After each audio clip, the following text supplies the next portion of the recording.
Hi, welcome. This is Suresh, and it's the election eve. And I thought I'd give you some updates and my analysis of what's going on in these elections. There's a lot of stress, a lot of anxiety, and I don't think I've seen an election quite like this in 35 years. Two very, very different candidates, and yet people can't decide, and America can't decide which way anybody's going to win tomorrow. So everything is 75 million people have voted already in pre-election in the last week, 2 weeks, mail-in ballots and early elections. Another 75, 80, maybe 90 million people could vote tomorrow in the election day all over the country. So the whole country votes, but there's about three or seven states that are actually the battlegrounds.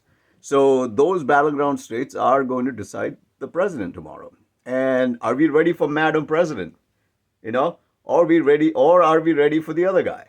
Right? So what can we expect tomorrow? Tomorrow, the elections are going to close in the seven states are North Carolina, Georgia, Michigan, Wisconsin, Pennsylvania, Arizona, and Nevada.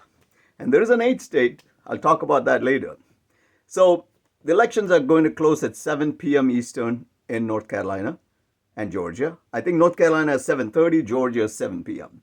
So what I've seen with Georgia and North Carolina is there's at least a lot of people have voted early. And the way this thing is going to run, I think both of them have the ability to count the votes, mail-in votes early. So most likely, we're going to hear from Georgia and North Carolina early tomorrow night. That's what I expect. And as soon as Georgia, North Carolina get the results, we'll have a very good idea where this is headed. Okay, so it's very close in both states. Kamala Harris is doing well in certain segments of the population, and the other guy is doing well in certain segments of the population. So that's two states we'll have to watch. I think that'll set the trend for the whole night and maybe into Wednesday, into what happens. Kamala Harris's path is very clear. She has to win the three states of Wisconsin, Michigan, Pennsylvania. Michigan is where I'm sitting, and it's been a heated battle. And can I say if Kamala Harris is going to win here? I have no idea. I have no idea if it's going to happen. But I'm hopeful. I'm hopeful because I think there are many issues that's going in her favor. And so it's really Wisconsin, Michigan, Pennsylvania. So all of them, Michigan is going to close the polls at 8 o'clock. And this year, Michigan's done a wonderful job. Early voting, mail-in votes, they've all been done. There's probably about 3 million, 2.5 million to 3 million people have already done. So tomorrow, probably another 2 million people are going to vote. And they'll be counting fast. So I think there won't be much of a delay in Michigan as well, not like last time. So last time, 4 years ago, Michigan announced it, and that really turned Joe Biden, right? As soon as Michigan announced, you knew something was turning in the favor of Joe Biden. So that was a huge deal last time. And I'm hoping, along with North Carolina, Georgia, one of the two, and Michigan, will set the trend. And Wisconsin is going to be a bit late, I believe, because they count, even though they're closing at 8 p.m. along with Michigan, the way they count is going to be delayed, and it may be Wednesday before we know anything, I think. Pennsylvania is the same. Pennsylvania has got a lot of voters that are going to come in on election day. They didn't have much of a pre-election voting, so a lot of the voters are coming in on election day. So a lot of things are going to be decided. So we don't know. The problem is both parties don't know who's going to turn up and vote. Most of the older people have voted early. People over 50 have generally voted early. Okay, I went on the first day. We went on the first day and turned in our mail-in ballots. But the younger voters, 18 to 25, 18 to 35 or 40, those people have to come in. Most of them have to come in on election day.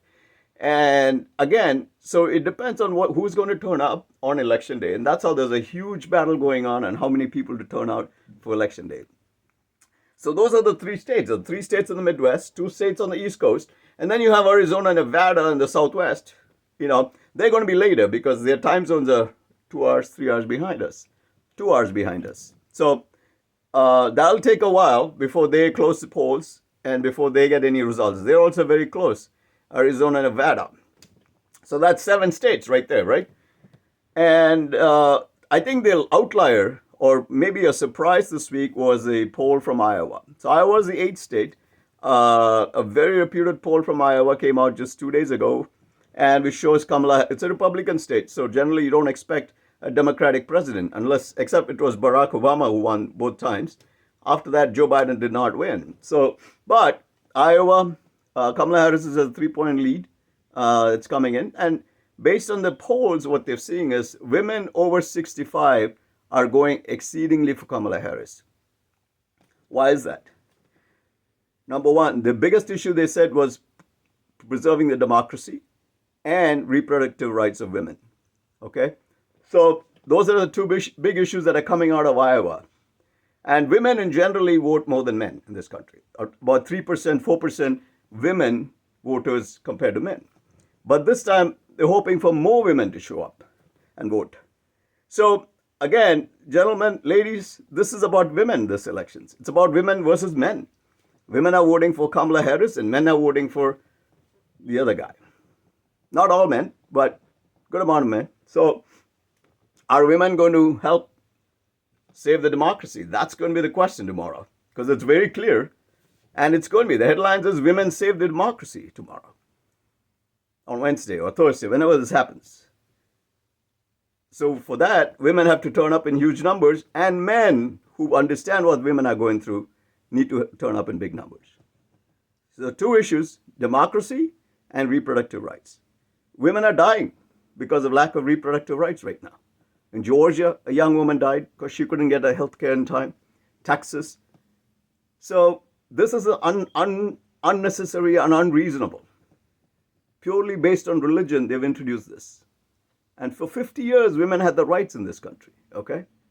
So that's why the older women are coming out, because they understand they don't want this country like this for their granddaughters. So, and if you believe in democracy, and you've listened to all the stuff that guy's been doing and has done, and he's talking, I don't know, this country goes to wars everywhere to fight for democracy. But you can't figure out this guy's trying to do this here. I don't get it. And then he comes to Detroit and he trashes Detroit. He goes to Philly and trashes Philly. Why? Because it's African Americans, right? We are majority African Americans in Detroit. On the day Detroit was playing in the Major League Baseball playoffs. And the Detroit Lions are doing well. Detroit's on the comeback. And he's trashing Detroit. So I'm sure Detroiters and Michiganders are going to give him a thing tomorrow. I hope so. All right, with that, I'm going to stop this. So there's a lot of things on the line.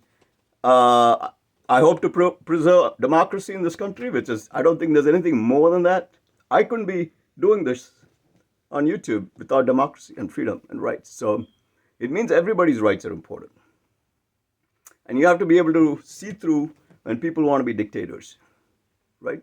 So again, I'll stop my spiel, my rant. Let's see where the elections, what happens to the elections tomorrow. Thank you for listening.